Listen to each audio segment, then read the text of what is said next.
کہ جب میں نے اس پہ عمل کیا تو اللہ تعالیٰ نے میری فکریں دور کر دی اور میرا قرض ادا کر دیا. شادی کا معاملہ ہے، شادی نہیں ہو رہی اور فکر مند ہے، یا مالی معاملات میں پریشانی، یا اولاد کے معاملے میں پریشانی، کسی بھی معاملے میں اگر کوئی پریشانی تو صبح شام اس دعا کو لازم پکڑ. کتنی دیر لگتی ہے اسے ایک دعا کو مانگنا؟ تو آپ نے ان کا سارا وقت بچا دیا نا، کہ یہ جو نماز کے اوقات کے علاوہ تم بہت دیر تک یہاں رہتے ہو، فکر مند رہتے ہو، پھر کبھی کچھ پڑھتے ہو کبھی کچھ. تو جب تک ایک کام کا طریقہ نہیں آتا ہوتا نا، یہ ٹارگٹ پتہ نہیں ہوتا یا وہ ذریعہ نہیں معلوم ہوتا کہ کس طریقے سے کون سا کام کرنا. آپ نے حضرت ابو امامہ سے پوچھا کیا بات ہے، میں تمہیں مسجد میں نماز کے اوقات کے علاوہ بھی دیکھتا ہوں، کیا کرتے ہو مسجد میں، اتنا وقت کیوں لگاتے ہو یہاں؟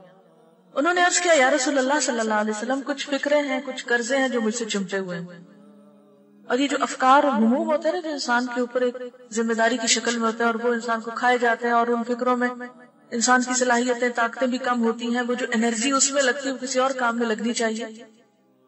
تو آپ صلی اللہ علیہ وسلم نے فرمایا میں تمہیں ایسی دعا نہ بتاؤں جو اگر تم پڑھنا شروع کر دو تو اللہ تمہاری فکر بھی دور کر دے گا اور قرضہ بھی ادا کر دے گا. ضرور بتائیے.